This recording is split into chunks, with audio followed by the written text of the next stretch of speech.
In this episode of Food Service Worker, we're going to be talking about what my job assignment was as a food service supervisor for prison and jail.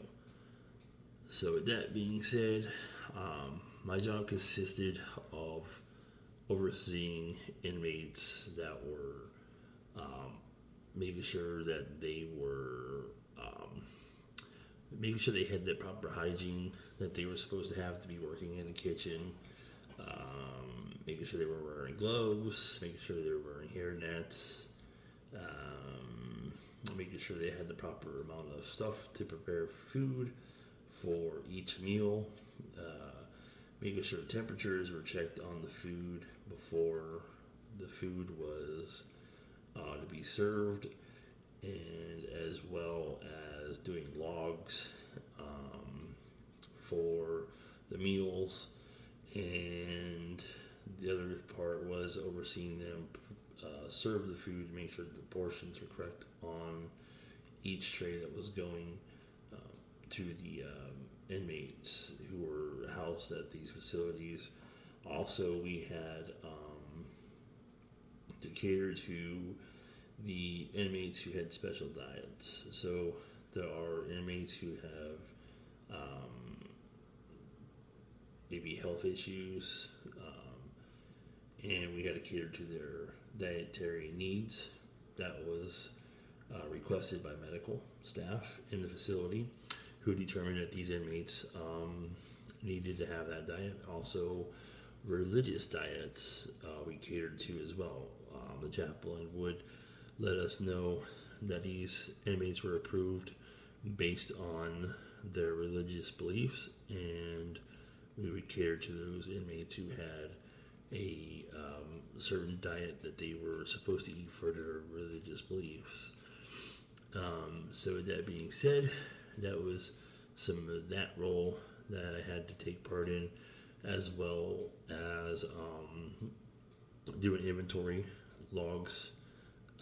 So when inmates needed anything like chemicals, I had to make sure that they were provided the right amount of chemicals for the job they were going to be needing that chemical for, and making sure that whatever other cleaning supplies they needed, whether it be a mop or squeegees or push brooms or brooms, that they were assigned out to them, and then making sure that these items were brought back. And also, when you're signing stuff out, if it was chemicals, that we were updating the logs so that it was taken out of the inventory, so that the director of operations would know when they were running low on the caustics and stuff like that,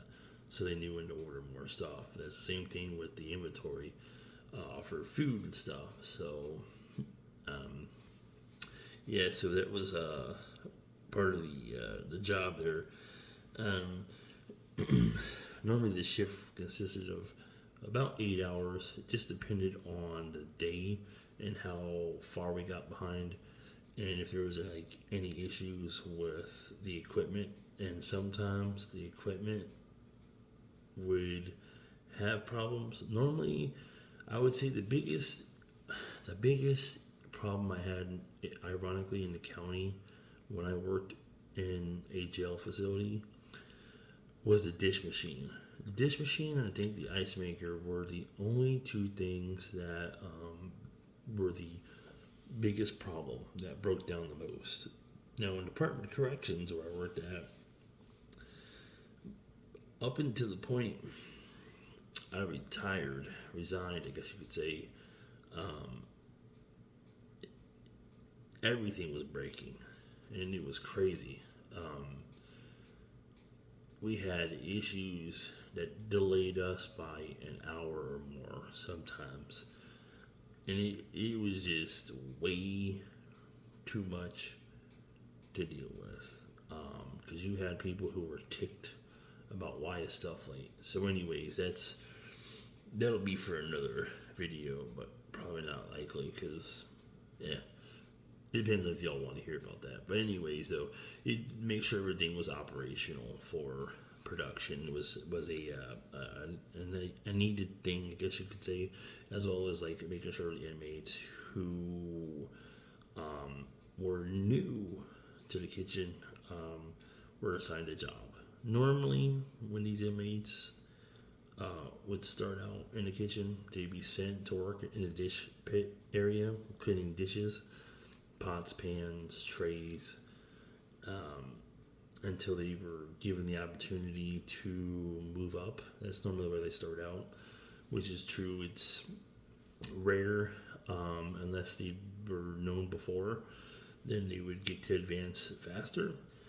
But yeah, normally they start out in the dish pit, and then once they're given a opportunity to move up, they're given an opportunity to move up. That's based on their attitude and they're willing to work, because working where I was at, give me a second here. So going back to where I was at before I went, my coffin sprayed. It just had to get off camera. So my inmates that I worked with, especially in the county, I was mainly assigned to working with the inmates who were with the kettle side, cooking the main food portion. So those were the guys that I would pick myself. I would watch and see who was productive and who actually worked. But anyways, that's it for this episode. Thank you for watching, and I'll see y'all in the next episode, because I'm already starting.